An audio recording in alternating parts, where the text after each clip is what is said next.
당시에 35주 동안 인기 차트 1위를 35주 동안. 그래서 64년 음반 판매량의 70%가 저 동백아가씨였다고요. 대히트를 치면서 이미자 씨가 정말 1년 만에 집, 전화, 텔레비전, 자동차 원하던 모든 거를 다 이미자 씨야 얻어서, 뭐 가수니까 그렇지만 그 전속 레코드사, 지구 레코드사에 계셨잖아요. 그때 뭐 레코드사니까 이게 정확히 아실 거 아니에요. 그때 지구 레코드 1호 작품이 이 동백아가씨. 안목이 그러니까- 대단하셨네요. 그런데 동백아가씨가 몇 가지 기록 세운 게 있는데 동백아가씨부터 작곡가한테 인세를 줬어요. 한 곡당 3원. 그러니까 12곡 들어갔으면 36원인데 36원인데 그때 청자 하나에 15원 할 때고 그 가사에 헤일 수 없이 수많은 밤을 내 가슴 도려내는 아픔에 겨워 내 가슴 도려내는 아픔에 그런 가사가 없었어요 그때까지.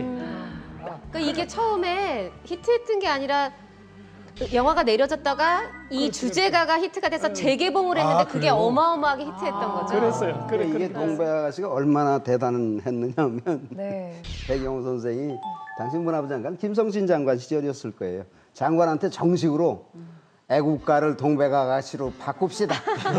정말 정식으로 제안했어. 왜? 온 국민이 요만한 어린애까지 모르는 사람이 없는 노래가 동백아가씨인데 이걸 애국가로 바꿉시다. 동백아가씨가 최초의 이 한류 노래라는 얘기도 있는데요. 왜냐하면 그 당시에 파병을 보낼 때 장병들 앞에서 동백아가씨를 노래를 들려줬대요. 그럼 그 얘기를 듣고서는 딱 돌아가면 가면은 거기 파병을 가서 거기서 현지에서 그 노래 다들 부르는 거죠. 그럼 또 거기서 마주치는 외국 병사들이 그 노래 뭐냐 하고 듣고 그래서 그 노래가 계속 회자가 됐다고 하고요. 그리고 국내에서도 워낙에 판매가 많이 되니까 어떤 일까지 있었냐면은 이미자 씨의 동백아가씨를 사려면은 다른 앨범까지 하나 같이 사야 한다. 끼어 팔기네요. 1+1+1이 그 당시에 처음으로 만들었던 게 이미자 씨 앨범이었거든요. 그만큼 인기가 대단했는데 하나는 안 파는 거예요? 예, 이거 반드시 살려면 다른 거 하나 사야 되고 안 팔리는 거를 꼭 하나 사줘야. 한류열풍이라는 소리는 맞아요. 왜냐하면 우리나라 동백아가씨가 일본에 가서 취입을 했어요. 동백아가씨를 유일하게. 그러니까 제일 먼저 녹음을 했다고. 도나스판이 나왔는데 거꾸로 그 판을 가져와가지고 옛날에 백판이 있었잖아요. 네. 팝송은 백판이 많았는데 이미자 씨 거를 백판을 일본 노래로 녹음한 거를 팔아가 굉장히 그거 했다고. 그러니까 뭔가 할 사람이 있겠어요. 해적판이라고. 해적판. 그냥 무단으로 복사한 판들이 복사한 있어요. 판. 이미자 씨는 30년 전에 부른 노래나 지금이나 똑같아요. 그러니까 이렇게 목을 소리를 꺾는다든지 이런 짓을 안 한다 이거지.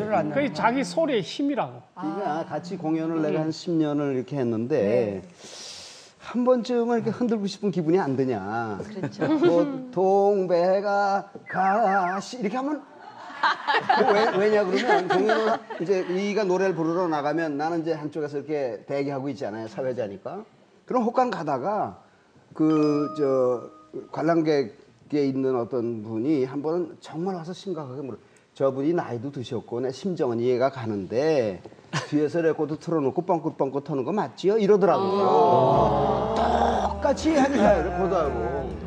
그래서 아니라고 많이 들어보라고. 입놀림하고 이 립싱크는 완전히 다르다 개념이. 저 양반은 지금 연세에도 데뷔 때의 그 창법이나 그 호흡을 그대로 할 수 있는 대한민국의 유일한 분이다 그랬더니 정말요? 이미자 씨의 별칭이 엘레지의 여왕, 예. 비가 슬픈 노래의 왕이었단 말이에요. 여왕이었단 말이에요. 근데 그 당시 뭐 최정자, 최숙자 뭐 하여튼 다 슬픈 노래 불렀잖아요. 근데 왜 그렇게 이미자 씨만 우뚝했을까요? 그 왜? 목소리 자체에서 아주 뭐 그 좀 슬픔 같은 게 맞습니다. 슬프게 부르는 가수 많거든요. 아니 그런데 조민미 씨 뭐. 그러니까 이제 그 점인데 다른 사람은 슬픈 것처럼 만든단 말이야 감정을.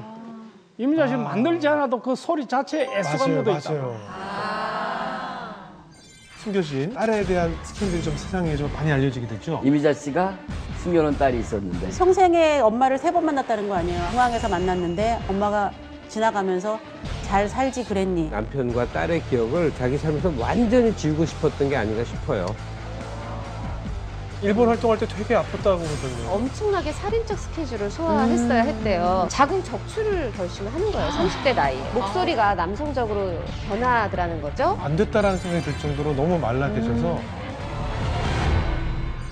이미자 씨 목소리를 두고 일본에서 좀 소문이 좀 있었다고 하는데 어떤 루머였죠? 전 시골에 있을 때 이미자 씨 목소리가 너무 좋으니까 시골 우리 사람들이 이미자 씨가 죽으면 그 성대를 박제를 한다. 그런 그걸 이야기 뭐 있었어요. 분해해서 뭐 해부한다 이런 얘기를 그리고 좀 그런 이야기 다치면은 돈 받게 돼 있다. 보험도 보험에 들어놨다. 뭐 엄청나게 들어있다. 그런 소문도 있었어요. 이미자 성대하고 차범근 허벅지였거든 그게. 뭔가 목소리 어떻게 한다고요? 이미자 성대 이제 나중에 이게 돌아가시면 호르몬이나 담가가지고 뭐 그렇게 연구도 연구하고 한다면서. 또 차범근 다리도 그렇게 됐다. 그런 얘기가 막 돌았었는데 이미자 씨 본인은 이 이야기에 기분은 안 나쁘다 그러더라고. 저도 노래 잘한다는 뜻이니까. 근데 이제 좀 이런 소문 없어졌으면 좋겠다고. 아니 근데 좀 기분 나쁠 소문이 있는 게 악보를 못 본다는 소문이 있었다면서요? 그렇지 않고 이제 가수들 이렇게 옛날 가수들부터 이렇게 연습을 시기 보면 그것도 뭐 이 저 악전을 공부해서 하는 거 아니니까 뭐 이렇게 보면 이미자 씨는 잘해요. 네. 죄송하지만 한두 번 피아노 쳐주면 그럼 대번에 외우지 뭐. 예전 가수들은 악보를 다 봤나요, 그럼? 악보를 보지를 못했지만 감각이 좋으니까. 그렇죠, 그렇죠. 좋으니까. 아니 우리는 악보를 곡을 보는 사람이 아무도 받으면 없죠. 우리는 곡을 받으면 뭐 악보 이제 보고 이제 이렇게 하는 것보다 이 선생님이 피아노 딱 한 번 치면 그게 입력이 돼. 그러니까 이 선생님이 뭐랬냐면 외국에도 히어링으로 하는 가수가 너무 많아요. 거의가 다 악보 보는 게 저희 늦어요. 저는 피아노 바이엘 38번을 못 넘어봤어. 내가 가수가 될 줄 알았으면 피아노를 열심히 쳤을 거야. 그러면 나보고 니, 이미자, 정훈이, 박재란 천재다 그랬어 맨날. 왜? 우리는 딱 피아노 저는요 그 60년대 그 많은 주제가를요 한 번도 그 전날 악보 받아본 적이 없어요. 자고 있으면 깨워요. 빨리 녹음 가야 된다고. 그 눈 비비고 가면은 방송 가서 피아노 앞에서 두 번 하면 슛이에요. 그냥 그게. 그러니까 최희준 씨가 항상 불만이 왕초 나 제발 악보 좀 열을 전해달라고. 나는 그렇게 못한다고. 그 사람은 노력파거든. 그러니까 우리는 그게 젖어서 나는 그 LP 50장까지 날 때까지 내가 한 번도 들어본 적이 없어. 그냥 이봉조 선생님이 오케이면 그게 오케이인 거야. 음감이 굉장히 이미자 뛰어난 씨는 천재이신 그때 거죠. 칩을 워낙 많이 하니까 하면 뭐 연습을 하고 이렇게 하지를 못해요. 없어. 녹음실에 와가 연습해가지고 들어가는 수가 태반이야. 그거야 그거. 이미자 씨 CF 찍은 적 있었나요? 지금까지? 뭐 공연이나 이런 TV만 나오는 거지 잡지라든가 뭐 방송국 이런 인터뷰를 안 하는 걸로 알려져 있는데 그래서 CF도 그 사실은 대스타로 쭉 왔었기 때문에 우리가 생각에 CF 많이 찍었을 것 같은데 딱 한 편 그 이가 튼튼 하는 그 광고 있잖아요. 그거 딱 한 편 찍었는데 그것도 그 회장이 그 회사 회장이 7번인가 8번 찾아갔대요. 개인적으로 계속 한 회장이 번. 직접. 그래서 그 정성이라 그럴까요? 거의 탐복해서 같이 한번 작품을 했는데 CF 출연료는 3억. 그 CF 준비했습니다. 함께 보시죠. 아, 이거 기억납니다. 네, 맞아요. 잇몸이 아파서 수많은 밤을 욱신거려서 붓고 피라고 염증엔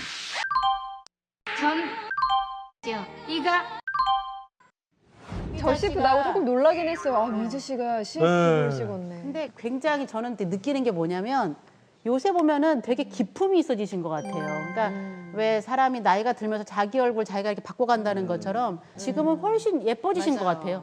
어떻게 살아왔냐고 얼굴에 좋아지는 나타나는 모습들이 거지. 있는 거죠. 이미자 씨 그 데뷔 때 그 흑백 사진 중에서 19순정을 부른 그 자료가 있는데 그걸 가만히 보면 내가 저 이미자 씨 본인한테도 말씀을 드렸던 기억이 나는데 눈썹이 정말 수검댕이 눈썹에 지금은 조금 이렇게 좀 다듬는다 그러나 그래서 그냥 일반적인 눈썹이 됐는데 원래는 굉장히 아주 이렇게 인상이 짙은 그런 눈썹이었고 입술이 아주 도톰한 게 거의 19순정 부를 때는 진짜 귀엽더라고요. 이렇게 보면. 예. 근데 이 두 분 다 워낙 스타니까 또 스캔들 얘기를 안 할 수가 없어요. 아, 이 두 분도 스캔들이 있었나요? 네, 그렇더라고요. 알아보니까. 어느 쪽에 네. 스캔들이 더 많았나요? 이기진 씨. 패티김 씨는 짝사랑했던 젊은 날의 잠깐의 짝사랑과 기록은 씨와 사랑과 이별이 전부예요. 지금 76년에 결혼해서 잘 살고 있는 개든 씨하고는 잘 살고 있으니까.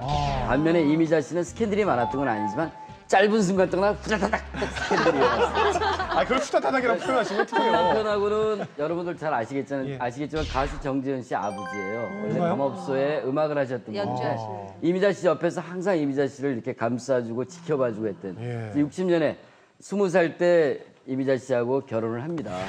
근데 이제 결혼하고 난 다음에 문제가 발생했어요. 남편이 참 성격도 좋고 남의 부탁 거절 못하고 이런 성격이셨대요. 그러다 보니까 또 이제 음악도 그만두게 되고 이미자 씨 인기가 워낙 올라가고 수입도 많이 생기고 하니까 조금 과하셨던 것 같아요. 그래서 서로 간에 어느 날 이미자 씨가 어느 날 보니까 집도 날아가고 빚도 많아지고 이런 과정을 거치면서 그분하고는 할 수 없이 이별을 하게 되는 사연이 벌어졌고 64년도에 동백아가씨가 그 표절에 걸리면서 그 조금 아픈 사연이 있었잖아요.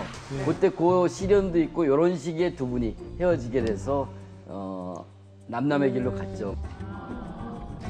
첫 남편하고 만났을 때 저는 참 이미자 씨가 굉장히 순수하고 정말 사랑을 아는 분이구나라고 느낀 게 그 목걸이 선물 받은 그 얘기가 참 나도 들은 소리인데 예. 그때 이제 이미자 씨가 이렇게 저 야간업소에 이제 노래를 하면 그 누구 그때 도와주는 사람이 없잖아요. 네. 그런데 이제 그 정진호 씨가 저 재현이 아버지가 베이스 기타를 치는데 그 조금 그 마음 씀씀이가 그 목걸이 이렇게 없으니까 하나 이렇게 하면 좋겠다. 뭐 그런 게 해줌으로 해서 그런 정이 많이 있었다. 뭐 그런 이야기를 어디서 하는 소리를 들었어요.